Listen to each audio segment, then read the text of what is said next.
Sometimes the strangest stories begin with a sound that just shouldn't exist.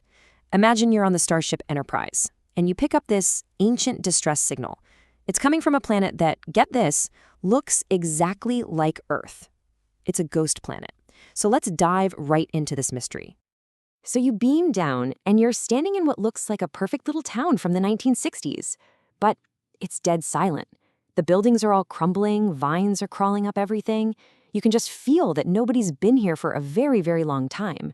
Centuries, even. The big question is, where did everyone go? The crew is just completely weirded out. I mean, everything about this place, the air, the gravity, the continents, it's all a perfect match for Earth. But the ship's sensors are telling a different story. They're picking up readings that show the whole place has been falling apart for something like 300 years. It's like a photograph that's been left out in the rain to rot. This is what's so mind-blowing. It's not some long-lost colony. It is a literal carbon copy of Earth. That one fact just breaks everything they thought they knew about the universe. I mean, how is that even possible? And the bigger question, the one hanging over everything, is what happened here? And then they see them. The first signs of life. It's a group of kids, but they aren't playing tag. They're wild, they're scared, and they look at these Starfleet officers like they're monsters. They just hide in the shadows, watching. To them, the crew isn't here to save them. They're invaders. And that is the very first clue in this whole bizarre mystery.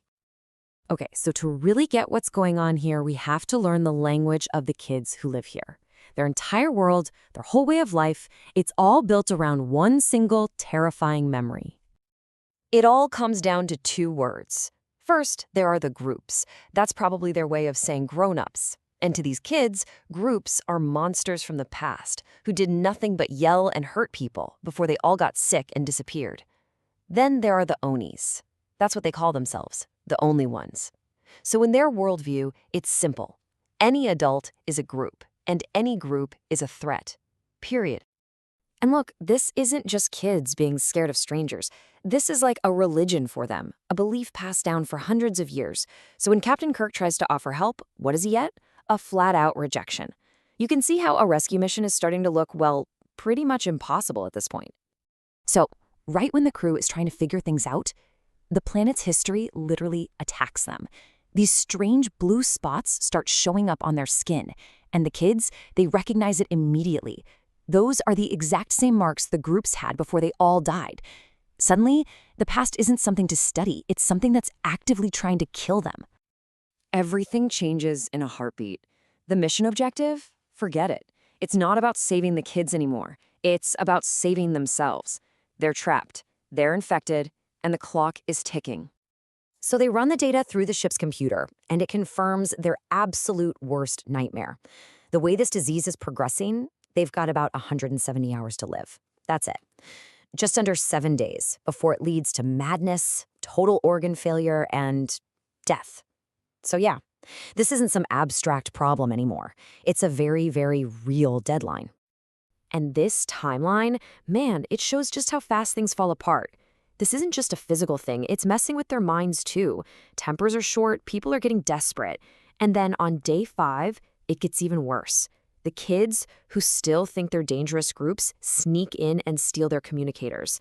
Just like that, they're cut off from the Enterprise. No doctors, no labs. They are completely alone. Finally, digging through the ruins of an old lab, they find it, the answer. And trust me, it is not what anyone was expecting. The horror that destroyed this planet wasn't some random plague. It was man-made. A total catastrophe born from, believe it or not, the search for immortality. All right, let's unpack this because it's wild.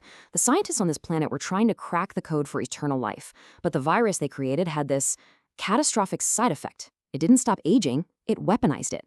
The virus just hangs out in your system, totally dormant, until you hit puberty. And then when your body chemistry starts to change, it activates and basically burns you out from the inside. And this is the real gut punch. The kids, they aren't immune. They're not survivors. They're just waiting their turn. For hundreds of years, they've been living on borrowed time.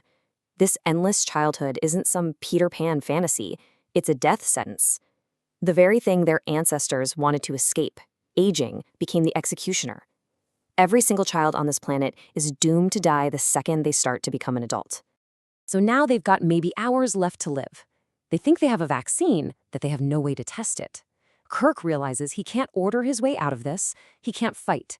The only way is to break through 300 years of pure terror. He has to somehow convince these kids that he's not a group. He's a victim, just like them. So Kirk just lays it all on the line. He tells them the cold, hard truth. This disease, it's coming for you too. And, by the way, you're running out of food. He holds up a mirror and forces them to see what they've become, how their fear has made them violent, made them just like the groups they hate so much. It is a brutal, desperate final appeal. And this is the moment, the turning point. He's not Captain Kirk anymore. He's not a group. He's just a man, showing them the blood on his face, the spots on his skin, and he begs. He makes himself completely vulnerable. And that's what finally gets through to them. It works. They give back the communicators, the crew gets in touch with the Enterprise, they confirm the vaccine formula is good to go, but they've got minutes, literally minutes left. There is absolutely no time to run a proper test. So what does Kirk do? He takes the ultimate risk. He injects himself with the totally untested cure. He collapses, and for a second, you think it's over. But then, the marks on his skin start to fade. He did it. He's cured. He just proved that this 300-year-old nightmare is finally over. Now that the cure is real, the whole future of this planet just gets a complete rewrite. The Onlys don't have to be afraid of growing up anymore. Help is on the way. Real help. Not people to control them, but teachers and advisors to help them learn, to build a real society, and to finally have a future. Which leaves us with this one big question, right?